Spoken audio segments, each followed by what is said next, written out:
Email me for lessons.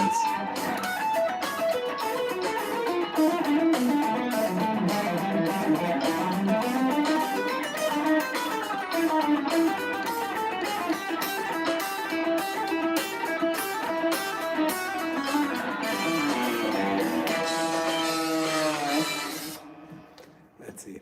You ever play death metal? Yeah. I was super into death when I was in high school. The band. Triplets for days. I have a few triplets. Yeah, Eric, you gotta email me at DANIH Rabin, RABIN, at gmail.com. Danny H. Rabin. Can you play a little blues like B.B. King if you can do it? I could, but it's like, just don't want to, you know? Fuck it. I'll play a little blues. Let's play a little blues. Blues, backing track. They have a backing track here for blues. Let's see. Let's play a little blues. Let's blues it up.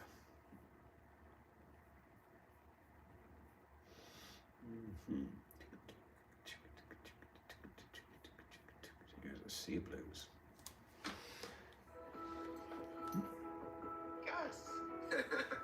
I'm Angela, co-founder and chief product officer of Shut the fuck up, Angela.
think we need a mod?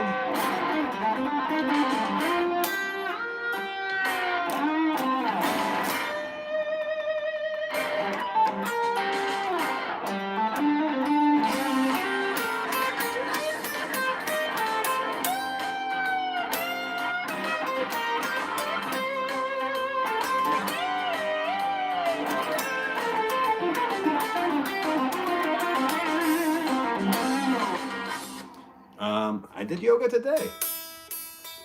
I do yoga. Let's see. Frankie Lanaro. I love you. Love you too. Yeah. I do yoga. I like it, you know. I'm like a woman having a midlife crisis. Dear Danny, do you always visualize modes and the parent skills, or do you see them intervallically? After a while, I just don't see anything. That's the truth. It's just like all these, you know, a lot of the online study of music is like, you know, people are like modes, chord tones, scales, you know, Pat Martino, as they call them, minor conversion therapy, you know, however you look at it, it's just training wheels. And getting better at music isn't about finding the best training wheels. It's about using the training wheels, committing to a set and learning how to ride the fucking bike. So, yeah. You hero in I'm a hero in Italy? No, you're joking. Is it because I talk shit about Matteo Mancuso? Why am I a hero in Italy? No need to mod.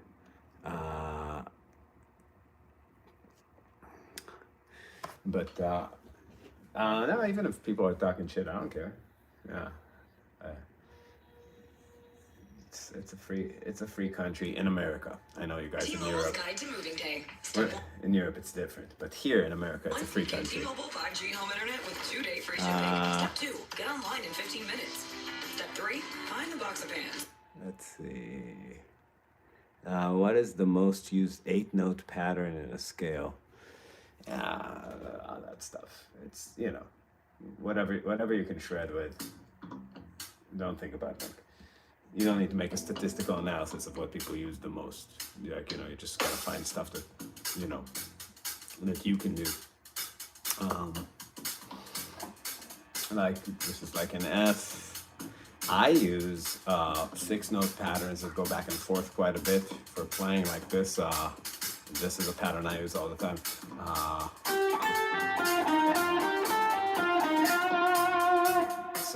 But I pick it in a super specific way. Check this out. It goes like down, up, pull on one string, up, pull, hammer.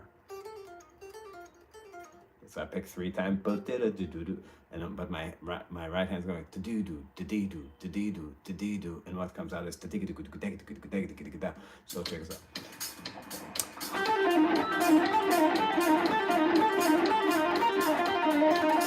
I love my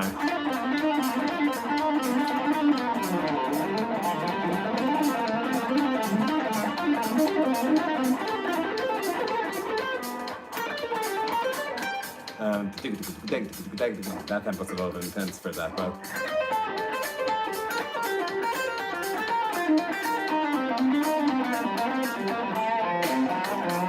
so like, you know, the patterns that you have on guitar, they're not scale patterns, they're physical patterns. Like you learn, it's more like learning paradiddles than it is like learning scale patterns like a saxophonist, to where like the intervals or the specific notes make up the pattern. You learn on guitar, you learn how to drum on the strings, combination of legato and picking, and move shit around. But yeah. What do you think about Tom Quill and those English albumless fusion guitarists? Yeah, I mean, I don't know. They do what they do super well, which is take you guys' money.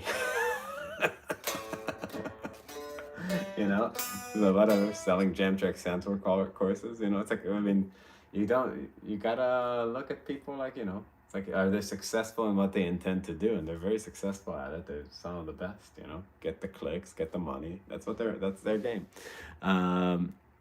So Thanks, I like it. I am asking for an infinite arpeggio shifting like a thing, but it should be 8 note long to fit the rhythm in my song. So yeah, like, if you take like an 8 note pattern, with legato patterns, you can even do that. Like, just think about, I call these boomerang patterns. Like if you throw it forward an amount of notes and backwards, what does it add up to? So like if I'm playing like, 3 notes forward, right, to get it back, that's like, it makes a 4 note pattern. So what would make 8, right? If you have 5 notes, 1, 2, 3, 4, 5, 6, 7, 8, right?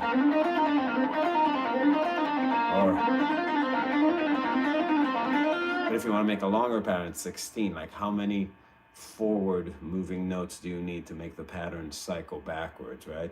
So it's like any note you add adds 2 rhythmic things. So it's just like, a 2 note pattern, right, is 2, right? 1, 2. A 3 note pattern is 4. A 4 note pattern is 6. So it's an easy way to think.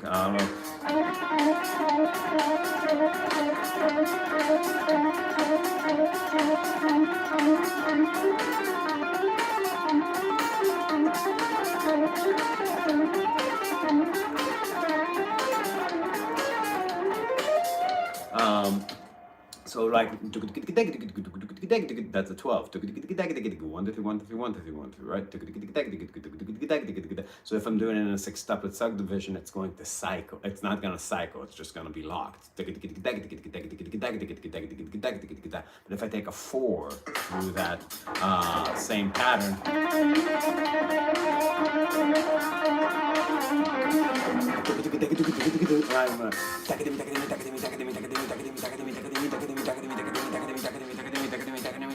right? And 8 is right? And 8 would be like 5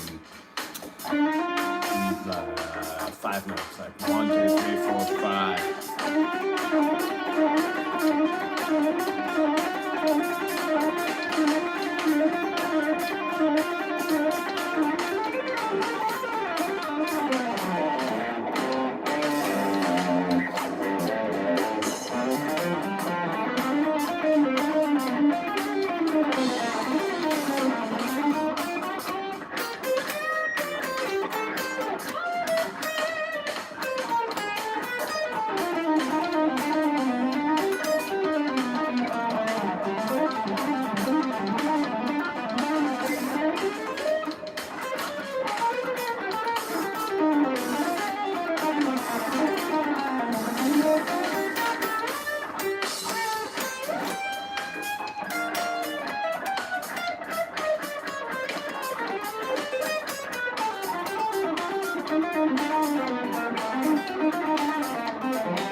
Zappa meets Martino. Hey, I'll live with that. Chase Matthews. I wanted to ask you about your substitution, suspension triads, and how that extends to 7 chords. Does any 4-note chord containing a suspended triad become a suspension? Anytime you're using anything that has an avoid note to the chord that you're on, you are suspending it. You can't, like, it's just about harmonic tension. Like, it's not Martino. Correct, it is not Martino. But once I had Pat Martino at a Marvin gig. It was like, I was like, and it was so funny because like me and Danny were like super stoned, and like Danny came up to me and was just like, "What's this grandma doing up so late?" And I was just like, "That's Pat Martino," and yeah, it was. And it was like really old, and it was awesome. Like I was like, man, it's so weird shredding for Pat Martino. And thank you, Ben. I appreciate it. And I like touch he was really, I was just like, oh my God, Pat, like, thank you for making it out to this gig. It's awesome for you. It's just like introducing myself after the show, and I touched his back, and it felt like touching a shrimp. He was so thin, and his spine was so protruding. It was just like, and I was like super stoned. I was like the stonedest ever. Like I took such a strong gummy before I played, and I was just like touching. I was like, but yeah, awesome guy. Really, really cool. I love his instructional videos. It's just like the language he uses. It's like, it's so confusing. And I love minor conversion therapy, of course, which he's big into. Can you shout out to my friend Temporal Caster? Sure. Shout out. I got to see him at the Iridium. Yeah, he's a badass. Was a badass. Let's see. Frankie Lanaro says, no, it's not Mario. Oh, yeah, I read this already. But yeah, anytime you add an avoid note, you're suspending the chord. So whatever, if you understand avoid notes, like you're playing simple, like on a C major chord, and it's like C Ionian, you can't use a substitution that has an F. F is an avoid note on C. Avoid notes are tensions that are located a half step above chord tones on stable sounds. There are no avoid notes on dominant chords. The entire sound is meant to pull.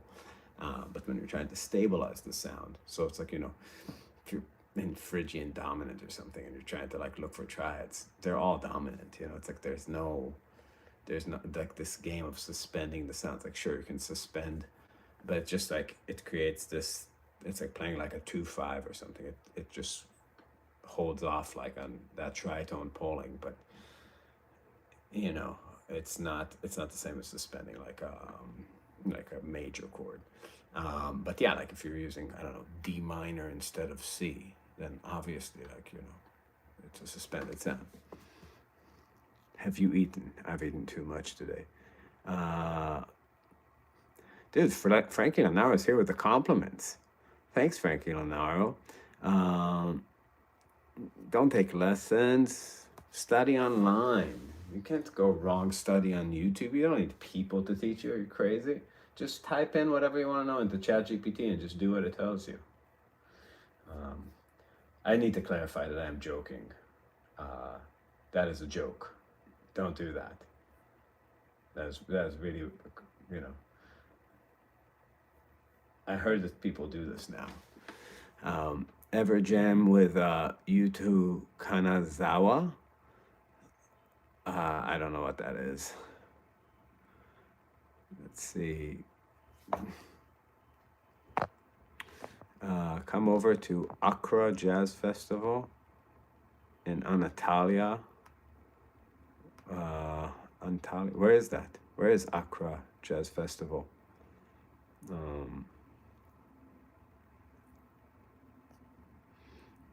Yeah. I don't know what Yuko Kanazawa is, but sounds cool. It's a cool name. Oh yeah, we're gonna play in G minor now. Turkey? Dude. We're a bunch of Israelis. You're gonna send us to die? Fuck you talking about? Miss you in Minneapolis. Oh yeah, I remember. Arcadia was fun.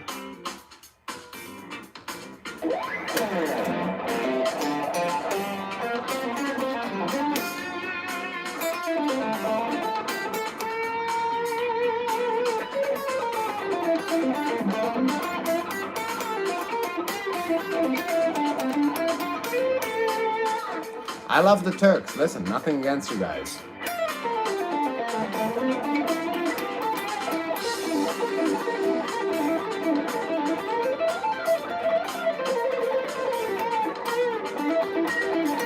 Never played at small. But I did play an Iridium last tour.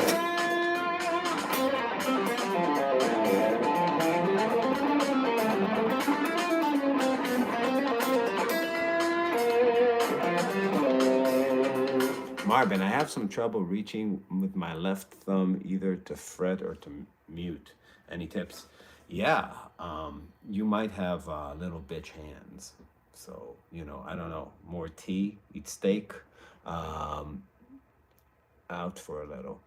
No, I'm kidding. I think with left hand technique, the most important thing to remember with both hands is that good technique is based on rotating your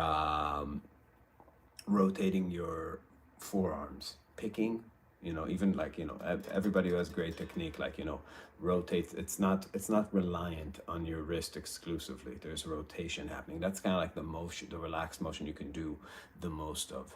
And with your left hand, when you're shifting position, you want to make sure you're not kind of locked into one area and hyperextending doing that. It's like that there is rotation involved. When you're playing lines, you know, that like you're not just operating from the muscles of your fingers, you know, which are just tendons tied, you know, it's like if you're doing that, then you're just operating this muscle right here, very small muscle, running from your, you know, forearm to your hand, the one that like, you know, when you clench your fist, you can feel it tightening up right here. But this, the way pianists play, you know, it has rotation in it too, and the way you play legato, you need to like operate this like throwing of the arm back and forth, but the way you actually grab anything, you know, has some of that going on too. So when you're using your thumb to grab, it's like you really feel it in your back. It's like the way you grab a cup.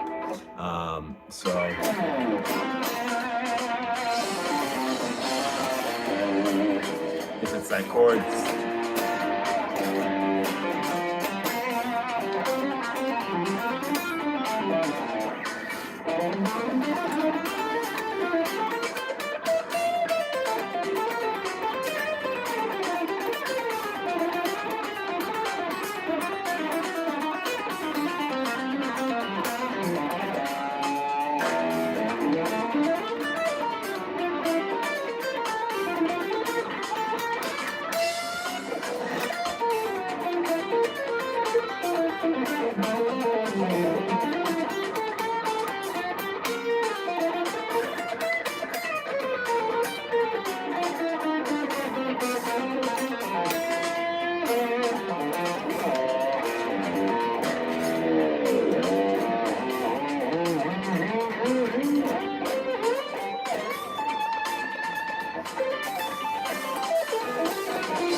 Elijah Nunez. Hey Marvin, I'm currently enrolled in Berkeley. Your video has helped me so much. Sometimes I feel like they move fast, lol. Dude, Elijah, my student Ethan is now in Berkeley. You guys should get together. I don't know his last name. Ethan from Indiana. He's a good guitar player. Has a Guthrie guitar. Do you know that dude? You should get together with him and jam. Like-minded people. It's ironically a lot of people who are currently enrolled in Berkeley reached out to me for private lessons at the same time. I don't know, who's your teacher? Is it Amanda Monaco? Are you studying the Amanda Monaco sound? Do you know how to play the Macy's Pride Parade music? Have you figured it out? He's running out of frets. It's happened. So when you identify the 2, 4, and 7 as superimpositions in Dorian, the 4th key of G minor, there's no void notes in Dorian, because Dorian, all the tensions in Dorian are a whole step above chord tones, right? The 9, the 2's a whole step above the 1, the 4 is a whole step above the flat 3, and the 6 is a whole step above the 5. So, yeah, there's nothing. What's the point? What's the point of what I said about Berkeley? The point is that Berkeley fucking sucks, and just go. Like, I'm sorry. I mean, Elijah, I know you're there. It's impolite. I've been there. But the real thing is that you're just scared of the real world. You feel unprepared, but you're gonna feel exactly as unprepared when you get to it. So you should just quit. Take all that money. Like, even if you're not, unlike if you're in a presidential scholarship, you're paying nothing. Cool. If it's your parents' money, tell them, give me a third of that money to get started. Record some shit. Move to whatever city I want to be in. Hire people. Pay people money to play your gigs with you. Hire them with your parents' money. You will make like networking. You know what kind of networking you can do if you go whatever. Go play with whoever you want, like Ben Street and like New York. It's like, how much do you think charges to play a jazz gig? Not much. Yeah. Where'd you learn guitar? Still learning. Just be smart, man. It's like it's your one and only life, and it's like it made more sense to go to school when I went to school, and it still made no fucking sense. I'm actually a film composition major. Guitar is my principal instrument, whenever that means. Also, I'm enrolled online. Online is better. I guess, live your best life. But AI is going to take that fucking job. Like, I think it already did. So I don't know what you're doing. Dude. Performance is the only thing that's going to be left in 5 minutes. And online education for the people who replace the schools. Who's your favorite jazz artist? Not necessarily guitarist. Django Reinhardt, Sonny Stitt, Oscar Peterson, Louis Armstrong, Charlie Parker, Wes Montgomery, I like a lot. Weather Report, some stuff. What else do I like? Coltrane, I like, kind of like, right around, like Coltrane Quartet stuff. I like a lot of singers. I like Johnny Hartman. I like Sinatra. I don't know if that people don't consider that jazz. I like Chet Baker. I don't know. I like a lot of jazz. I listen to jazz. Do you make or lose money when you go on tour? We make money. We do great. But we were always very good at running a business. So Sonny Stitt is not a shredder. You're out of your mind. Sonny Stitt is the shredder. Yeah, we always make money, but again, we run such a tight ship. It's like it's always, touring is about the size of the cake compared, and the amount of slices. So you can really make it make sense if you're not a fucking idiot, and slice it too much and hire people to do all sorts of shit for you that you don't need. What do you think about Cassiopeia? Do you like their music? I don't know what that is. Is it computer? Is it nerd shit? Are you talking about nerd shit? Is it computer game music from Casio? I'm assuming. Do you like Ted Green's recorded music? I can't say I got into Ted Green. I had the book when I was growing up. Opened it once, like everybody, and yeah, I don't think that's he was kind of like really free with the jammy stuff he was doing. You know, from teaching a lot, like I'm starting to get an appreciation for like the kind of playing it leads to. I'm always shocked when I go on tour. It's like, you know, all these concepts I'm showing you guys and that I'm working out, like how little of it actually makes it into your playing. When you're in a situation with a bunch of dudes who play the way they play, you just revert to like whatever works in your context. Well, you know, maybe like with some extra clarity, but there's when you're improvising, there's this very strong feeling of fate that you can't avoid. Meaning, like you're just gonna, you know, it's like the choices. If it feels like you're making choices, then you're completely out of the moment. If you feel like you have a lot of harmonic options, then you're not following some sort of melody that you have in you, like in your heart or in your head or wherever melodies go, you know. But like there's like it's right there, and you either like grab it or you're doing some distracted shit. You know what I mean? So you're playing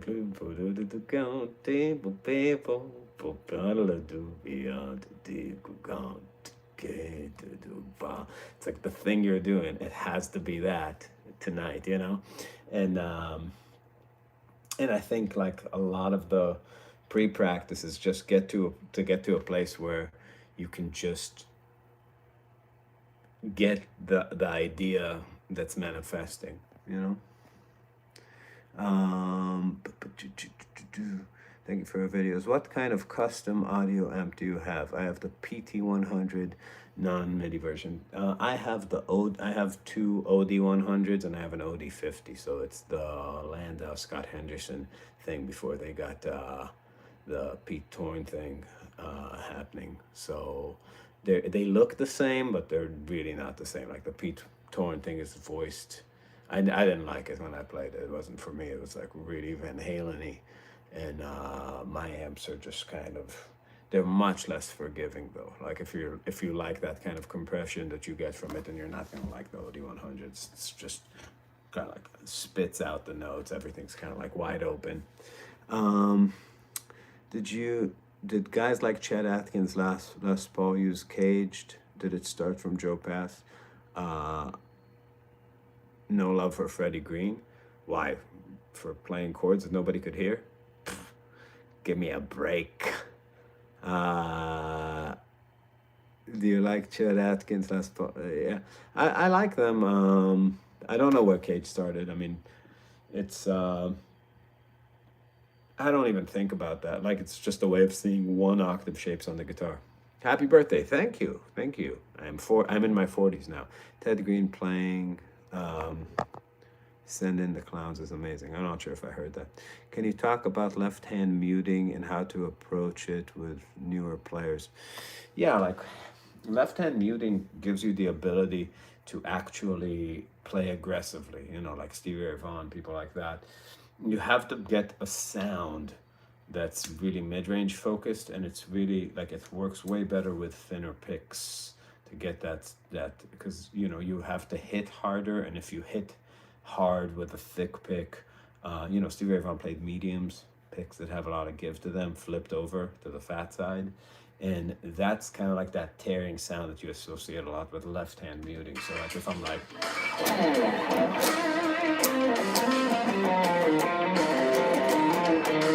Hendrix too, right? It's like that like thing where it's rest strokes, like gypsy jazz style, almost the way you play funk, but with lines. So if I'm like playing,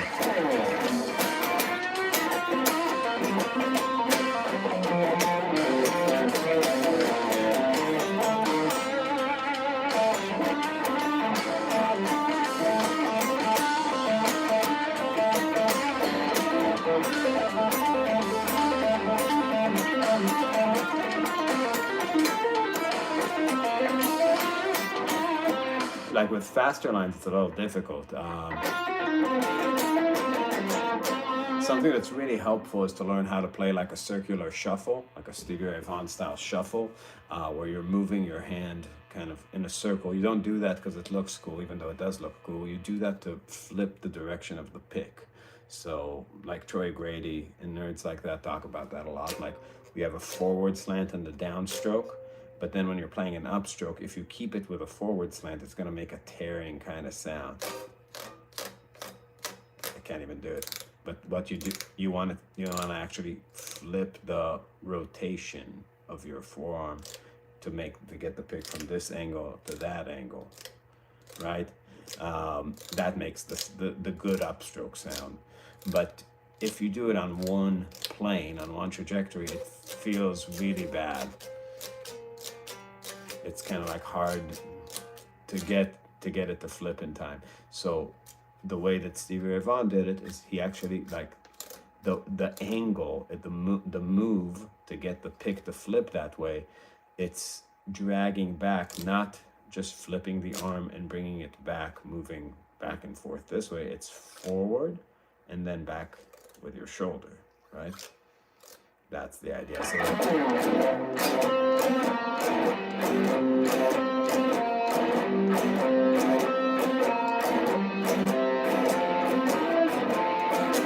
but you can play lines that way.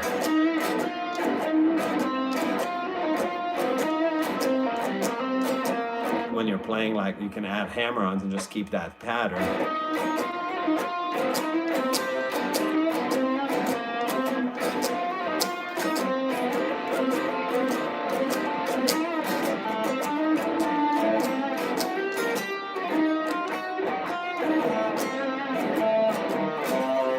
So if you don't know that basic, like, dance and how to, like, turn that into, like, linear playing with left hand muting, it's not like, you see guys like they're just kind of like playing it like, like Paul Gilbert. It's just like, it's not the sound. It's not what you do. Have you ever done a gig that was a financial loss? Yeah, but it's not about like a gig. It's about a week. I've never done a tour that was a financial loss ever. You remember coming to Peoria, Illinois? I met you. We're coming back there in January, so you'll meet me again. Preach. Thanks for the thoughtful response. You're welcome. No cage, pentatonics, over cage boxes, major, natural, minor, over scale, problem. What do you think is next for me?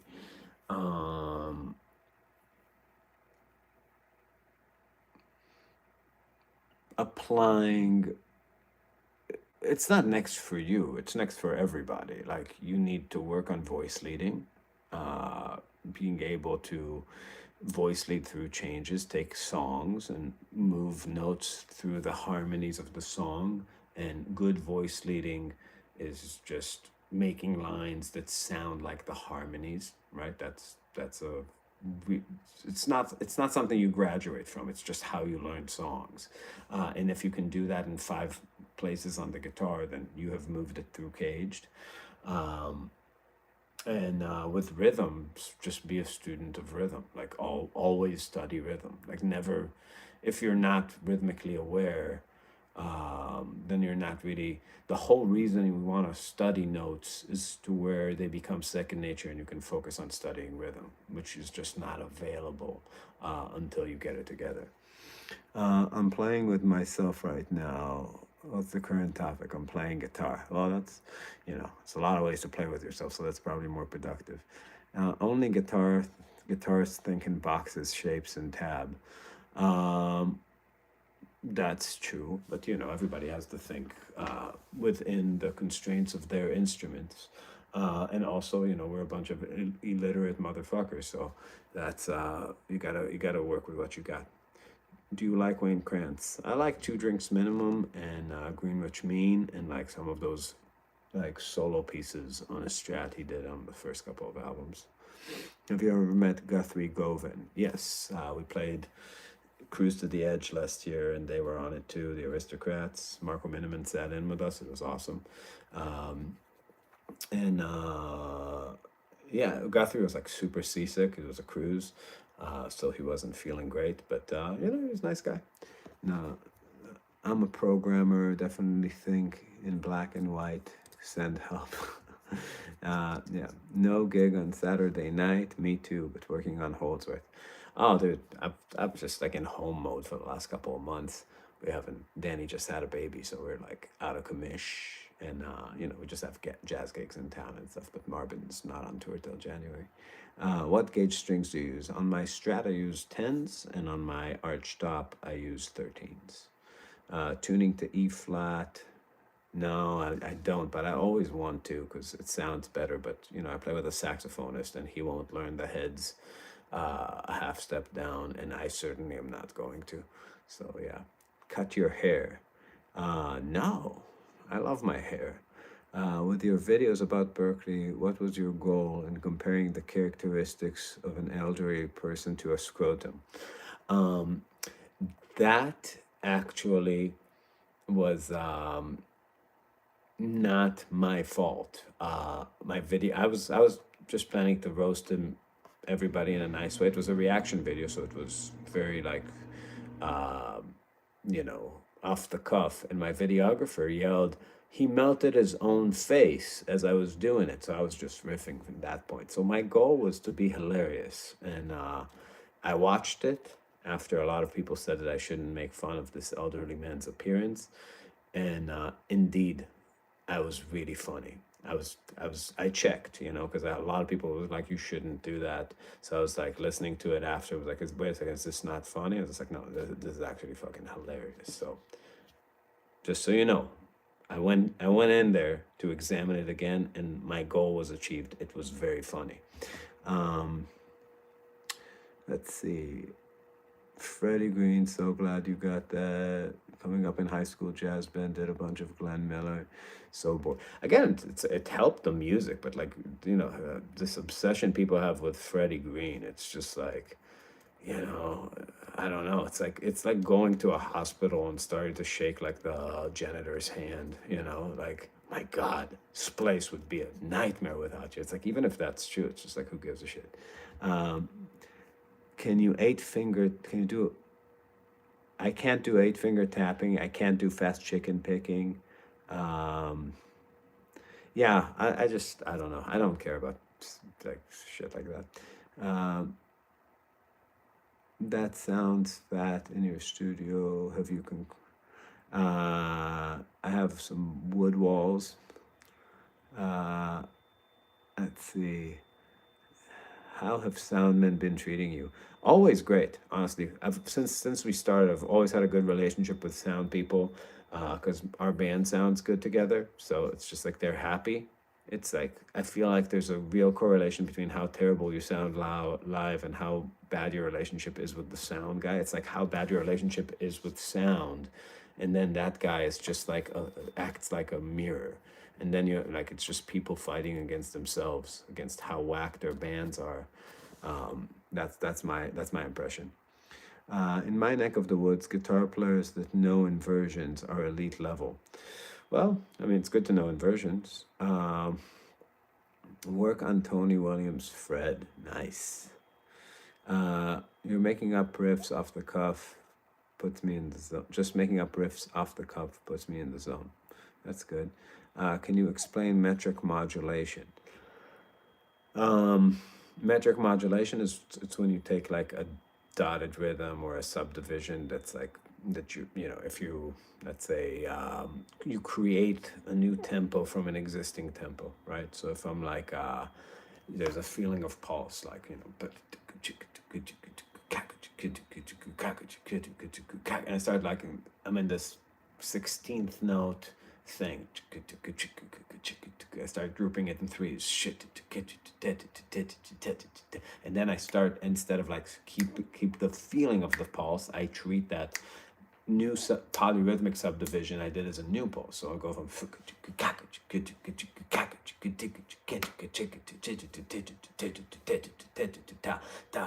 and now I'm subdividing from here.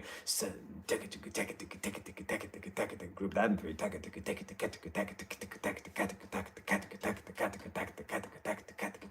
So you go into like a polyrhythm by mismatching the speed and the grouping, and then you create a new pulse from that subdivision, and that's where you're subdividing from now.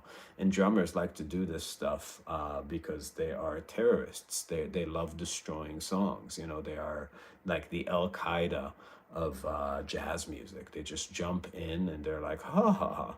Yeah, it's like, you like grooves? Well, fuck you. It's like a stick of dynamite, some C4, destroy your fucking music for no reason. Let's see. We are celebrating our 50th with you. Melissa and I are having a sleepover. That's nice. Are you a Mike Landau fan? Of course I am. I mean, I can't tell you one song I like that he ever did, but I can nerd out about the guitar tone just like everybody, you know. So it's just like, I'm like, oh yeah, that's a fat Strat sound. Like, yeah, I get it. But yeah, I don't like listen to his music more than like, wow, that tone. But but fuck, I love the tone. It's insane. Danny, your truth is a wall of great. Oh, thank you. My truth. The ES 175 sounds so good. I agree with that statement. Let's see. Thanks for all the great tips and instruction. You're welcome. There are more. Yeah. Barry Harris talks how you see music relative to the whole tone. What's about Pat Martino too? It's like diminished. Like diminished is the parent, you know, and then it has children. You know, you think about forms like and Barry Harris like is more. He's doing it like more like black, and it's like you know, like he's like there were two. Adam and Eve, and then 12 disciples. And it's like, can we just like not like why do these fucking why does everything have to be like why does the metaphor have to be like people fucking and making kids like with chords, you know what I mean? Can we just have like a major scale, you know? I mean, I can make up like a theology to the major scale. Seven rings of power were made, right? Do, re, mi, fa, sol, la, ti, do. You stack them. I don't know. It's like you could make whatever shit up you want. Like it seems so arbitrary to me to start there. It's like, sure, yeah, you can take 12 notes and divide them into two whole tone scales, and say if you take two from here, you have diminished things. You take note, flatten the note and diminished, you get dominant. It's like all that is true, but it's like I never got like how that ties in to like the story of what to do with harmony. Like the place to start is obvious. They started in the right place, you know, stacking thirds. Treat the major scales the beginning, stack thirds. Think about harmony like a normal person. People have obsessions in general. Let's see. Hello, so have you heard of cherry cigarettes? No, I don't. But, well, I'm not in Temple. Let's see. Have you seen any celebrities at your show? Not many. Feelings on Esperanza Spalding. Did you see her around at Berkeley? Yeah, we studied at the same time. She's all right. You know, it was awesome. It was obvious to everybody she was gonna be like famous when she was at school, because you know she looked the way she looked, and she played upright bass well and sang. So, but I actually think that like, I don't know, it's like, if anything, she kind of fucked up her career. Like she had all the makings of like, you know, somebody who would be like a multimillionaire, like pop star. But I don't think it went that way for her. What about harmonizing fourths instead of thirds? Yeah. Why do you hate Molly Tuttle? I don't. She's actually really good. What about harmonizing fourths instead of thirds? Yeah, I mean, I do that all the time. Anytime you play altered in melodic minor, if you think about like what an altered chord is from melodic minor, that's a stack of fourths in melodic minor, right? If I'm thinking about C melodic minor and B in the bass, the chord you get from there is B minor 7 flat 5. But if you stack fourths, 1, 2, 3, 4, 1, 2, 3, 4, that Hendrix chord thing, that's a stack of fourths, right? So just moving that shape through the scale is going to give you like all the fourth voicings in melodic minor. That's 1, right? This is 2, 3, 4, 5, 6, 7. So you can use that all the time. Here's a track in C minor. Here are the fourths, right? If I'm like,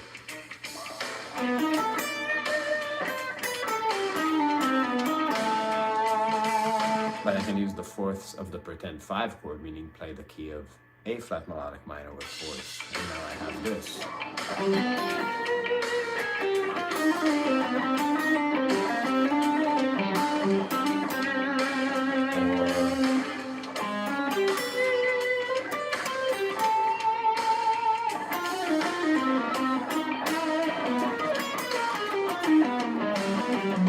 That altered lick Benson plays all the time.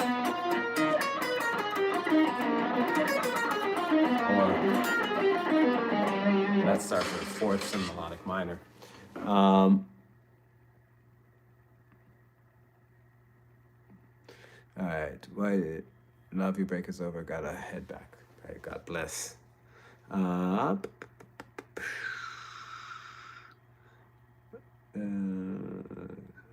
Remind me of Slonimsky's Thesaurus of Skill. I don't know, I missed. Would you recommend the Ibanez? I don't know the Ibanez 40 something. Any practice for making your right hand reflex quicker, not necessarily trying to play fast, but better timing and economy of motion. Yeah. What you want to do is realize that you are using bigger muscles the slower the tempo is. So if you think about like slow quarter, it's like 60 BPM. If you try to play that from your forearm, you're creating a situation. It's kind of like playing drums. It's really hard to play in time. Imagine just hitting a hi-hat without subdividing that. You would have, if you were gonna do it, you'd have to do it like the way, like use some back and shoulder, and guitar's the same way. Like to hold the tempo like that, you need to have like the bigger economy of motion. That actually makes it more relaxed. The way gypsy jazz players play those tempos with their, because they lock their forearms, their elbows down, and play only with their forearms. There's no shoulder in that music. So if I have a tempo like this to hold like a ballad, you would never see a gypsy jazz guy play like, or very rare. They'd go,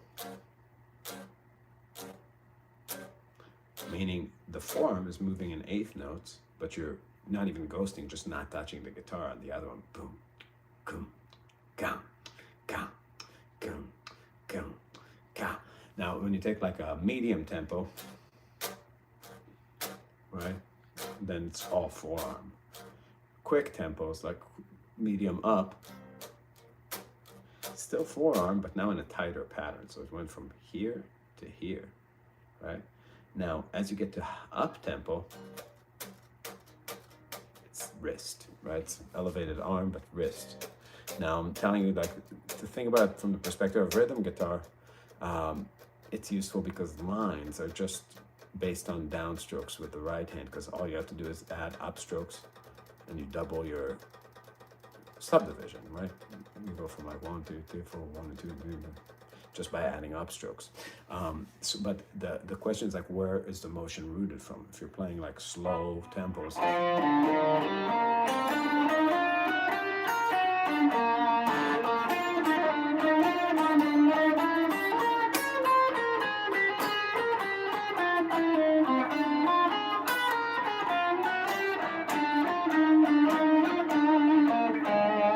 you need to learn how to use kind of like a bigger motion.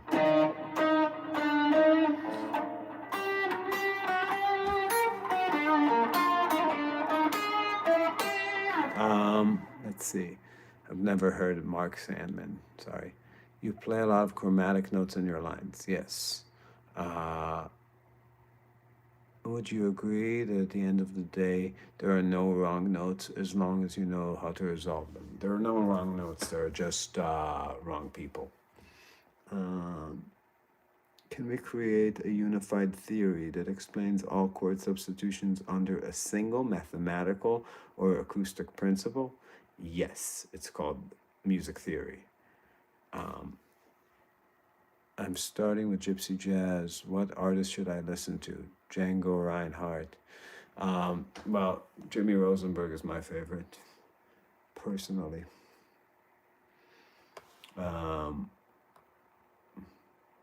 Morphine. I don't know Morphine very well. I know that they didn't have well, it's a duo, right? I think that's all I know about them. Anyways, maybe I'll play something.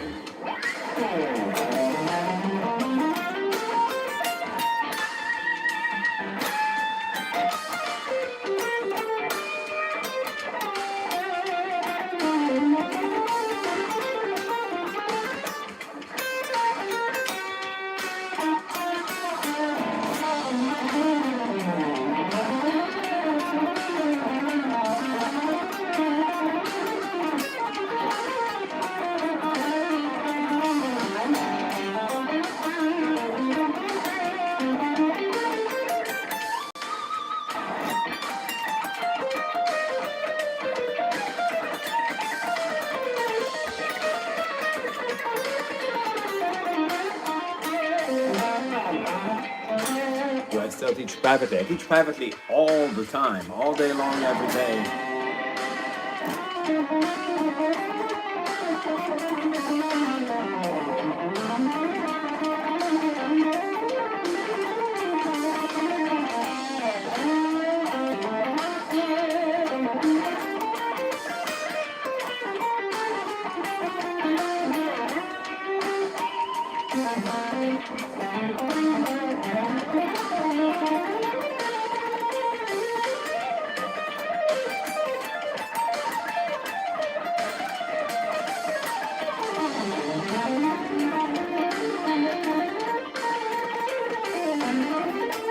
Thank you, Elijah.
Hey, you guys. Wisconsin, I'm here in Chicago, not too far.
Do you have any injuries? No, I don't.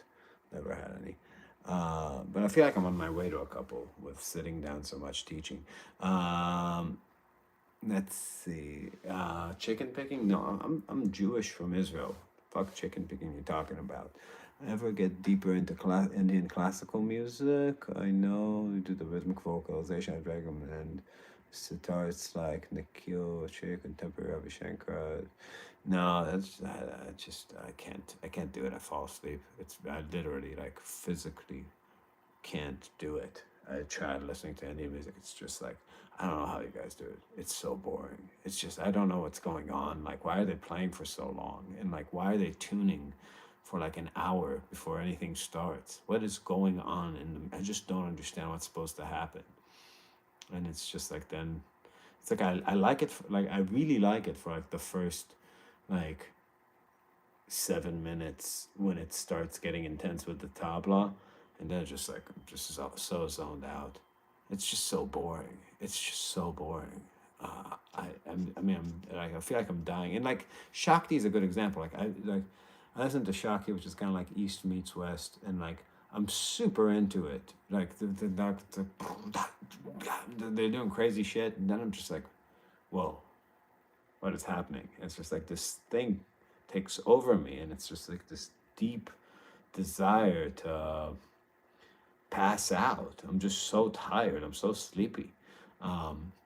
You know, the thing that they did that was super cool about jazz is they played songs. Uh, don't you guys like songs? Like that's the whole thing. Like I think we're all like you know, let's win the West. I mean, like let's make our culture of logical songs that people can follow prevail. You know what I mean? Let's beat the medieval forces that are trying to drag our entire system into this horribly boring shit. Um, yeah, Taylor Swift. Vishnu. Yeah, I know you guys. Do you have any head injuries? uh, no, not head injuries. Let's see. What like beginning, middle, and end? Yeah, dude. It's like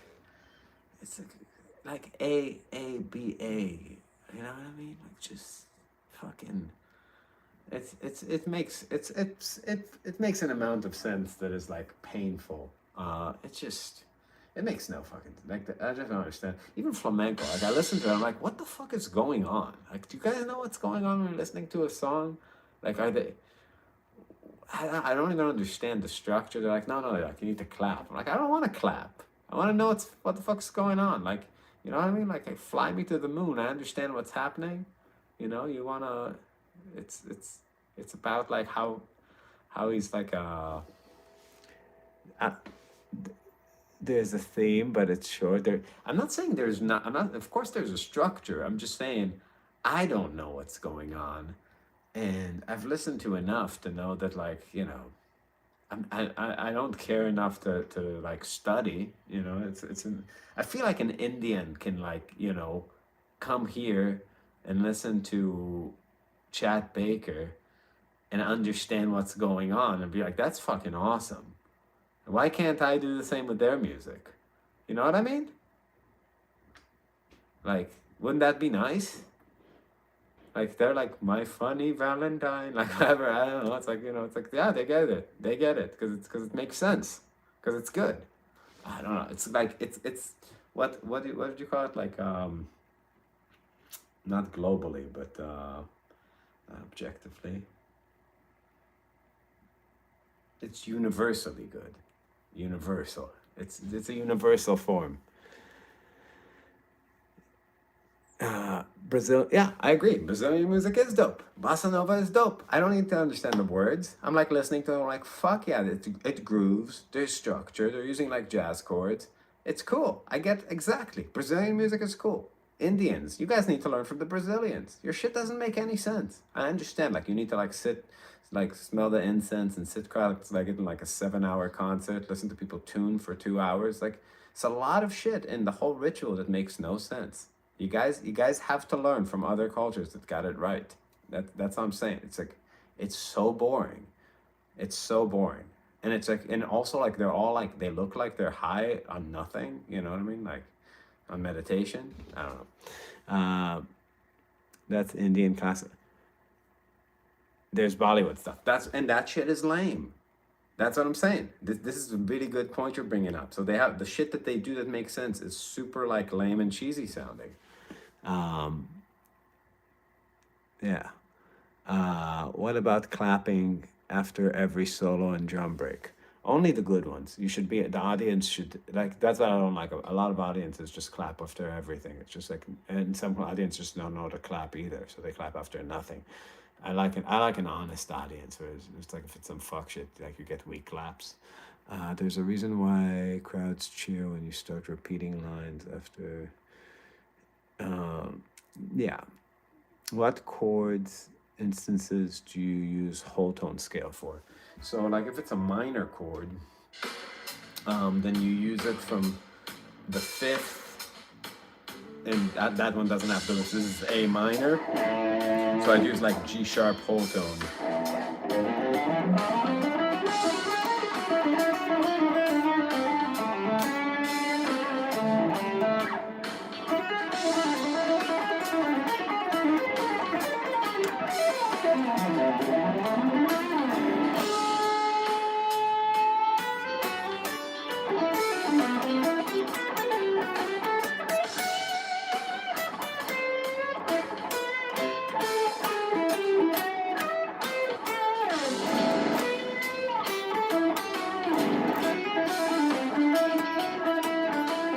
I'll show you a cool pattern in whole tone.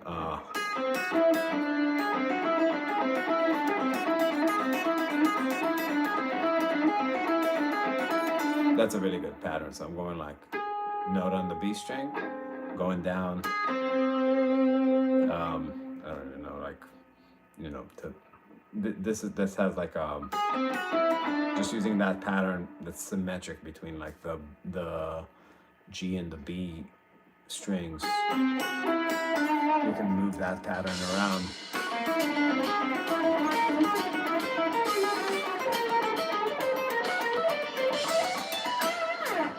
But you can make it wider. If you do it same pattern, fret down between the E and the D string.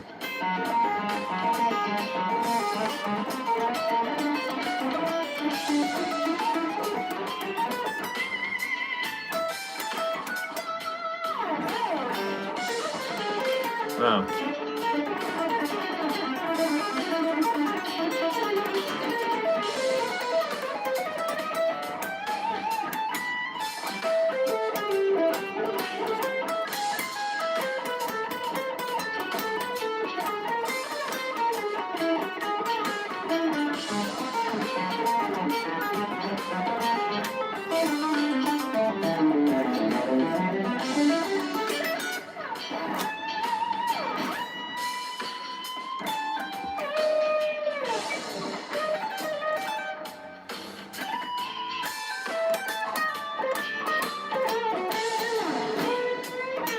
Scooby-Doo has holders.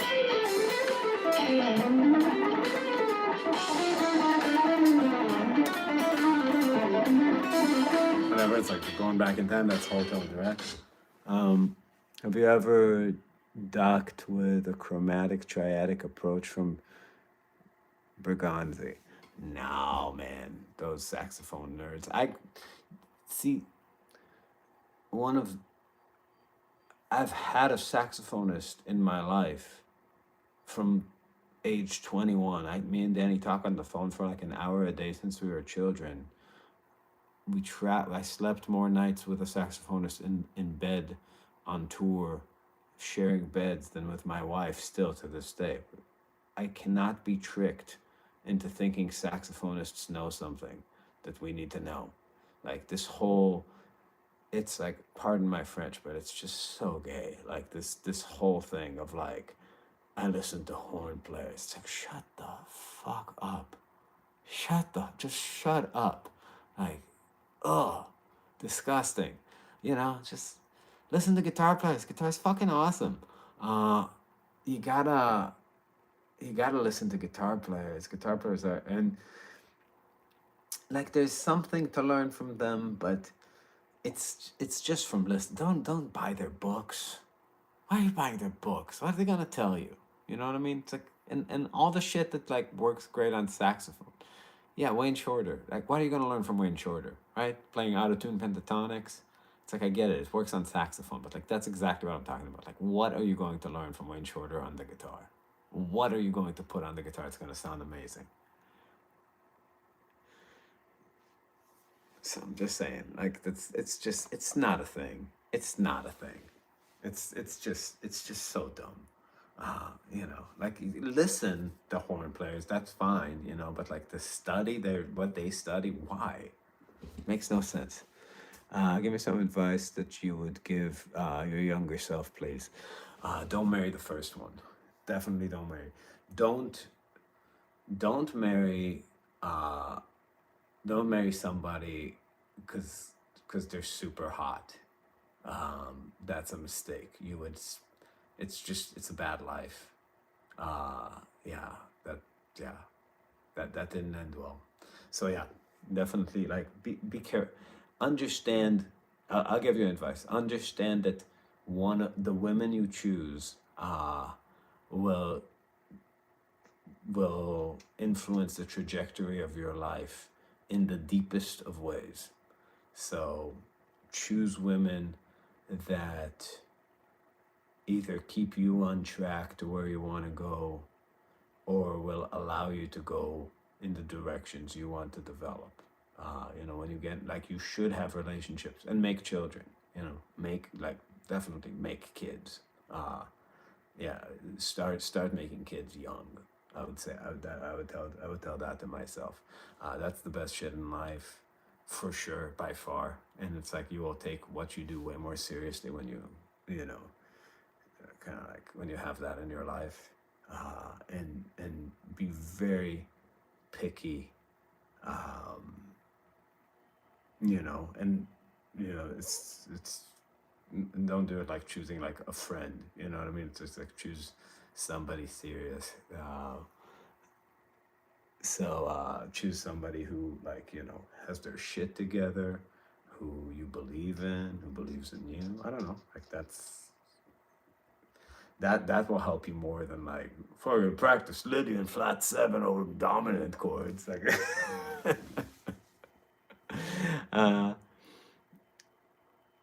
how'd you meet all these women? How do you get out of the house? Well, it was a different time, I suppose. That's solid advice. Thanks, man. But I was asking about guitar with all due respect. No, get married, have babies. With guitar,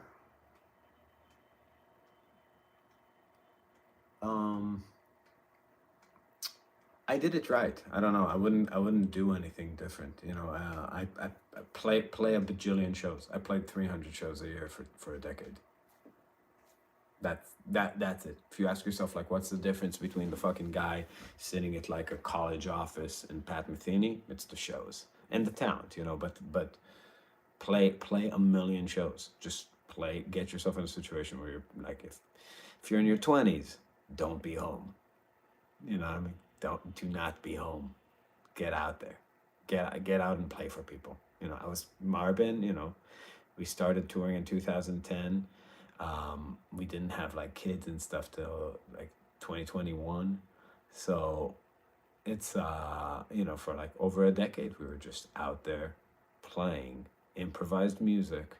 I've never been in another band in my life. I've only been in one band, and we were doing it since our like mid-20s, really for real, and making a living doing it, like not a good living for the first, I don't know, 6-7 years, like barely surviving. But after that got a little better, and now it's great. But yeah, it's like the experience of playing, like, you don't need to practice that much. You need to practice. You don't need to practice that much. You need to play. You need to play all the time. You need to play shows with people, not with backing tracks. You need to play with people, for people, all the time. Get yourself in that position. Get yourself in that position playing the music you wish to play. I played fusion, right? It's like I would have loved to play bebop, but that wasn't my trajectory. Like that I love that stuff. I'm not as good at it as I am at fusion, because it comes out of me because I was in a situation night after night where it had to come out of me for, in the beginning we would play for long shows. Sometimes we'd have like 4 or 5 sets, like we would play like the whole night, like 8 to close, sometimes 2, and just be out on the road in our 20s. It's all we did. And it's hard now. I mean, I don't even know what it's like now for a band starting out, honestly. Like now we go to a place, we're not like some huge band, but like, we sell tickets, people come to see us. In the beginning they didn't. We were playing bars. But always just that, we were very insistent on just playing original music, our music, play like I would say that, like my advice is play the songs you write the way you want to play them all the time. Do you read those monologues in those reels or talk on the fly? Your ability to articulate is impressive. I read them. I write them on my notes at night after I put my kid to bed. Whenever I have a funny joke, and then I put them in ChatGPT to just clean up like all the typos but it's like people think I like chat. You should try to prompt ChatGPT to write jokes for you sometimes, see what you get. It's so corny and horrible. So yeah, just write them out, and then I have a teleprompter app, and I just walk around like a fucking idiot for like 15 minutes till I get like a take. So I like read it 4 or 5 times, and I just get through it without stumbling, and then I post it, and a bunch of fucking idiots gets really upset. It's wonderful. It's been doing great. It's been great for business. So I was just like, yeah, let's do it. Did you start wanting to play jazz rock fusion? Yep. No, jazz came way later for me. Fusion is my native language. And it's not even like Weather Report is something I checked out later, but I grew up. It started like shred kind of fusion, like Greg Howe, and then it went to Scott Henderson, Tribal Tech, Vital Tech Tones was a big one when I was a kid.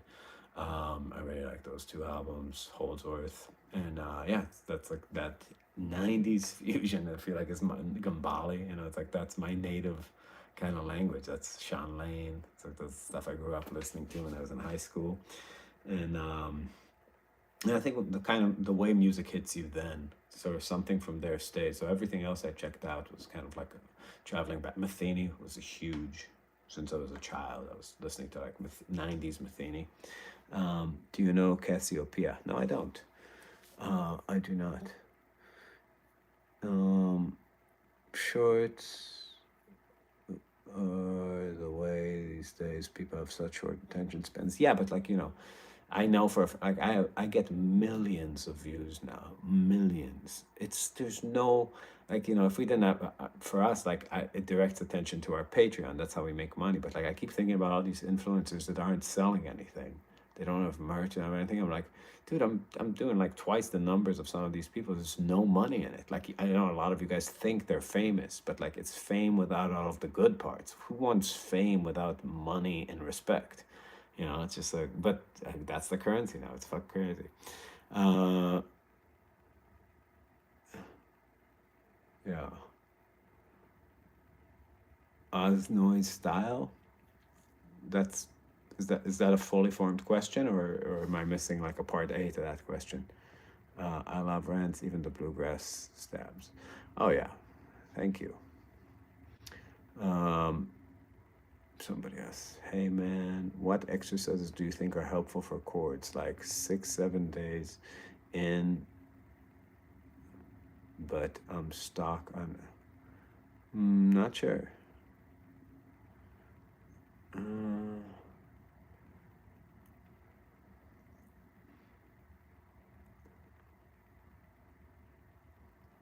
Let's see. Yeah, the secret to guitar is primarily Merriwell. No, you gotta get your shit together before all that, of course.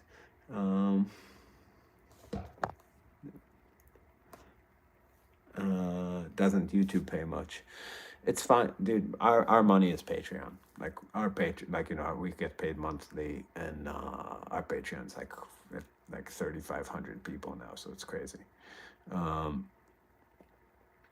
Have you ever given a listen to Eric Johnson's fusion band in the 70s called? No, I actually haven't. I'll check it out. Ethan,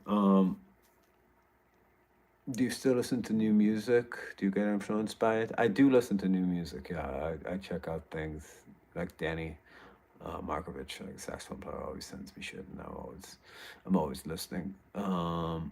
You should do a rant on curved soprano players. That'll be good. I love that. I'm going to do it. It's just such a rare thing, but that'll be funny. I think Danny wouldn't expect it. Let's see. But I don't know how influenced I get by it. It's been a while since I heard something like incredible. You know, sometimes I think the next generation of players certainly is going to be like the most technical we've ever seen. You know, you see it. Some people are like just extremely talented and like do all the technical things right the first time. But there is a crisis of spirit. You know, there's kind of like an influx of technique and ability and being trained well, but like so few people are telling a story that's worth hearing. You know, it's like a lot of it feels like they're just manipulating you in some weird way. Like, you know, it's just meant to grab attention. It's like people who construct their vocabulary out of the things that maximize attention. Grabbing, you know, and it's even in the motion and like, you know, how people learn guitar, and you can't argue with what works. You know, right now it's like that's what gets the clicks with the music. But there's something about, you know, the storytelling in it that, like, for me as a listener, and I don't know, I'm not very representative of most listeners, but like that's the only reason to put on an album for me. Like, it's just like it either takes you on a trip or it doesn't. I have heard Adam Rogers' Dice album, yeah. Let's see. There is a Choir Joe. Okay. David Binney's Anapaka. I don't know if I've heard that one. What fusion players should I listen to besides the big obvious names like Holdsworth and Matheny? You know, fusion is a style of music cursed with very few great albums. But we're not going to give up on fusion. Once you learn secondary dominance, what would you suggest learning next in the world of music theory? I would suggest doing sub fives. Just their substitute dominance or melodic minor. Scott Henderson is very legit. Yeah, I love Scott. Bill Collins. Just listen to Alan.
Somebody said, I have trouble finding people who want to even play live at all, especially fusion. If they're good, they're usually quite older.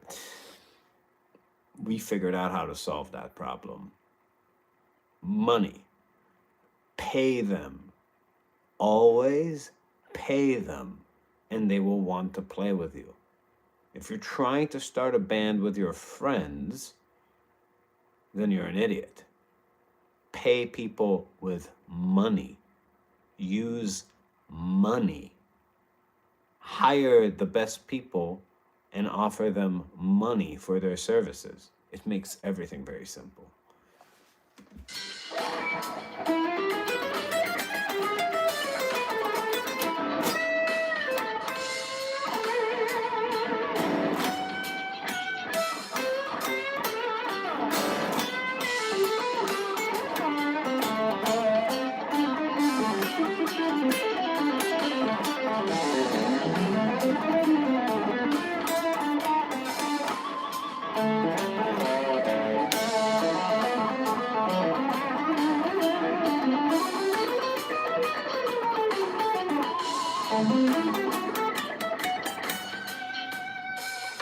Any tips for improvising over beboppy thing with 1,251s and a dozen keys? Yeah.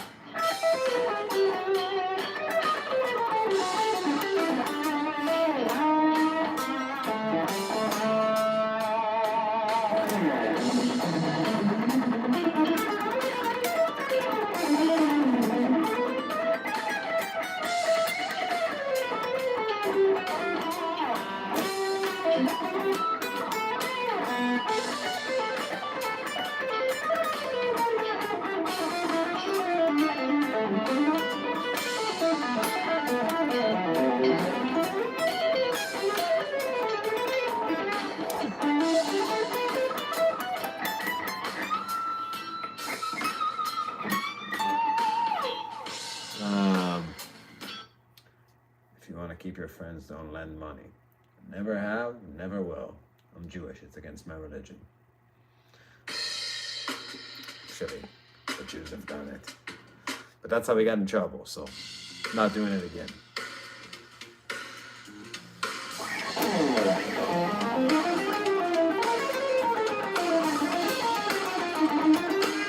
Don't do it. 9s are for pussies.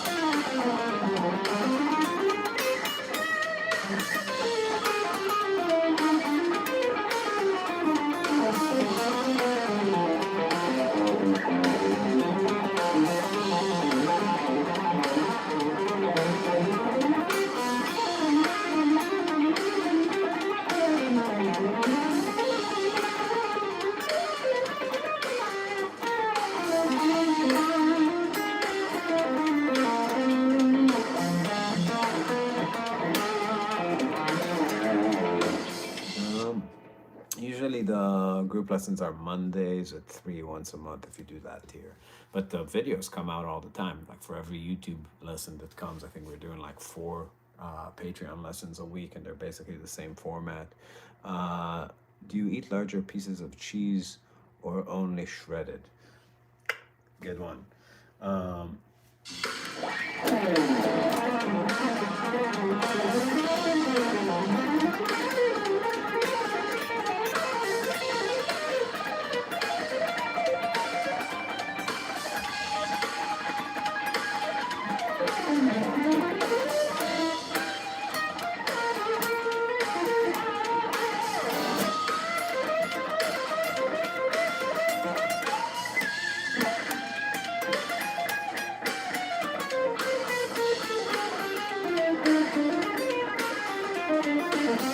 $7.50 a month. You don't need to evaluate your finances.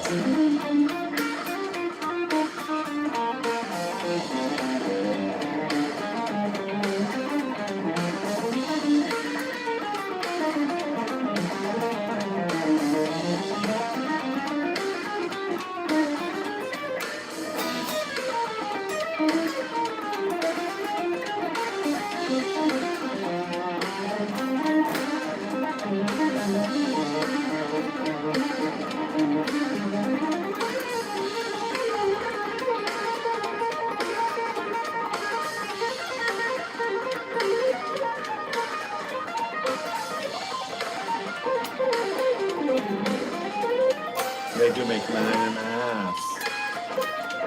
If you're kind of a pussy.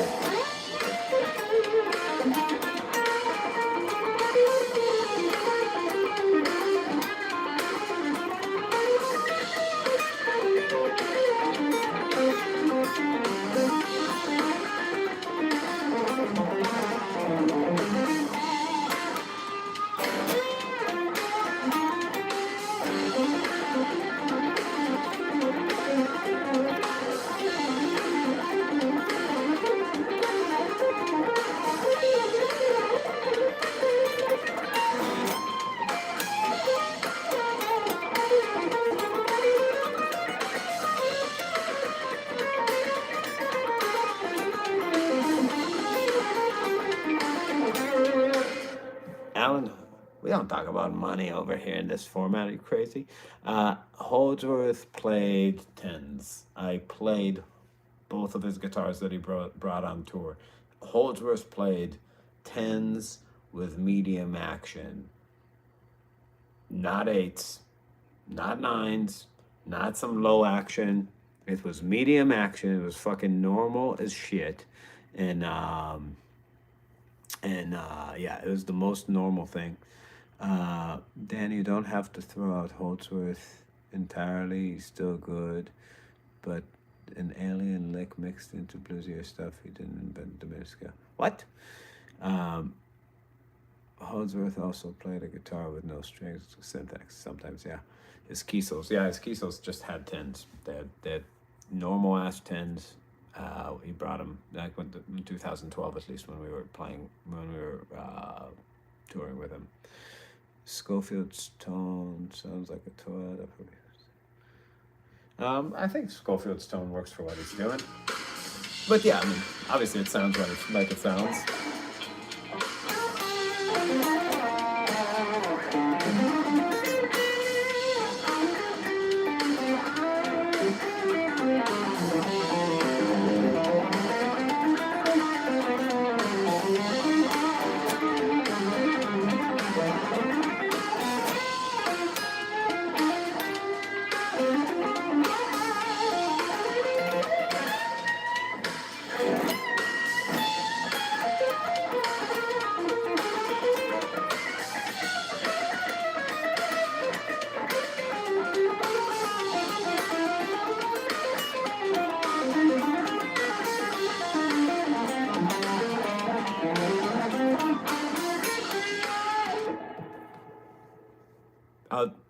Somebody wrote that I'm kidding around, and he has a throughout play what you like. Bad advice, and I'm not kidding about that. If you find yourself in a situation where like a millimeter thickness is making you or breaking you, you are using muscles so weak, so your technique is so wrong, and so it disengages the appropriate muscles that you need to use to play guitar in such a severe way that you are headed for injury 100%, regardless of the string thickness you're playing. It's all operating the machinery. If you're rotating your arm and you put a 10 there or a 9 there, it's not making a big difference. And you just have to reconsider if like it's making like this difference where it's like, oh my god, like I can't move a 10 but a 9, like it just means that you are playing exclusively from the musculature of your fingers, and you're not involving any rotation, and you're not involving any sort of squeezing and bending, vibrato, all that stuff.